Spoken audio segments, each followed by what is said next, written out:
The other day, I was working in a low-income area, and I met a single mother and her teenage daughter. It was a Tuesday afternoon, and the daughter was walking about the apartment complex wearing her pajamas and a blanket. They both reeked of weed and cigarettes, and the mother had the look of someone who's made more than a few questionable decisions in her life. The daughter starts telling her mother about how her friend had already received her phone, and that it only took 14 days, and that was unfair because they had to wait 54 days to get their phones. She was upset because her friend got her government-provided phone faster than she got hers. These were trashy people. And please, let me explain how trashy. The daughter was looking at pictures of her friends on her government-provided phone, and she leaned over and showed her mom and said, "Look how beautiful she is. She's like porn star beautiful." I'm sorry, but it doesn't get much trashier than that. And that's what government dependency looks like. The big government types will argue that these ladies don't want to live like that, in Section 8 housing and waiting weeks to get a free smartphone. They just don't have any opportunities, because of greedy capitalism or something. But maybe this teenager could be in school making good grades instead of getting high with her mom on a Tuesday afternoon. Or maybe she should have gotten a job at McDonald's and bought herself a phone.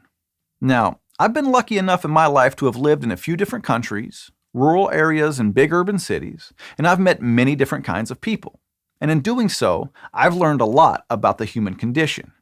We can adapt to and accept almost anything. The reason that a lot of people don't strive to get out of a bad neighborhood, or a bad relationship for that matter, is for that reason. We can easily lower our expectations. Humans have no problem justifying their existence, no matter how unacceptable it might be to others. This teenage girl will likely live her whole life dependent on the system. Not because she's unable to work, and not because she's stupid or lazy, but because she's accepted that this way of life is all right with her. She doesn't see the need to change it. She'll continue to complain about what she doesn't have and how it's unfair, but since her expectations are so low, that'll be fine with her. Well, it's not fine with me. America is based on the idea that an individual should be independent. And if people determine their own fate, our society will be better off. Dependence is the complete opposite of what America is about. Dependence creates weakness. Dependence creates low expectations. Dependence stifles freedom. This girl can be anything she wants to be, but being dependent on the system has given her the option of being a nobody, the option of doing nothing, and it's made that option acceptable.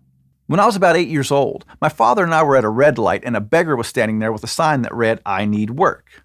I asked my dad, "Why don't you give him $5? My father answered, "Son, let me show you something." He rolled down his window and offered the guy some painting and yard work. The guy was very appreciative and thanked him profusely. Well, about a week went by and the bum never showed up.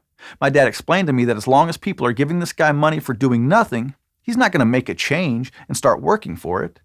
We're enabling people like this to be bums. We often hear about the negative effects of enabling when it comes to drug addiction. An enabler will make a drug addict worse by making it possible for them to continue to do drugs without suffering the consequences of their actions. And just like an enabler will hurt a person who has a drug dependency problem, enabling somebody with a government dependency problem hurts them. So, how do we solve this? Should there be work requirements for the mom to be eligible for Section 8 housing?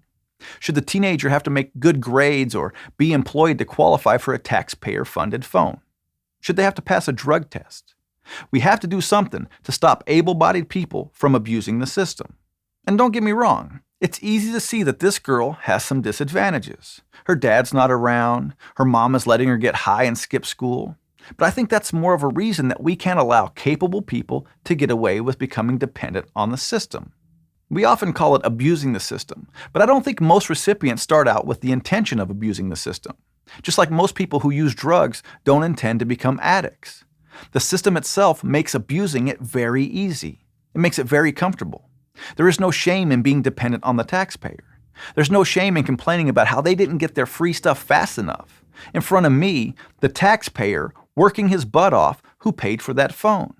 She's totally unaware that the UPS driver who delivered it paid for that phone, and the maintenance man who fixed their toilet while I was there. As long as we don't make the needy fulfill some kind of a requirement to get their assistance, they will never have a need to better their situation.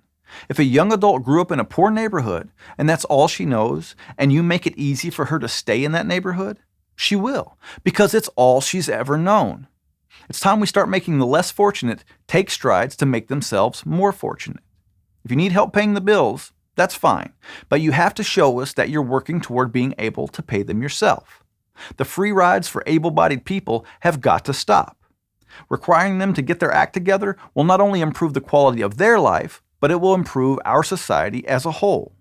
It's time we stop paying people to do nothing. And that's the simple truth. Thanks for watching. If you like this video, subscribe to our channel, and if you want to become a supporting member of Blue Collar Logic, check out the links in the description and give what you can.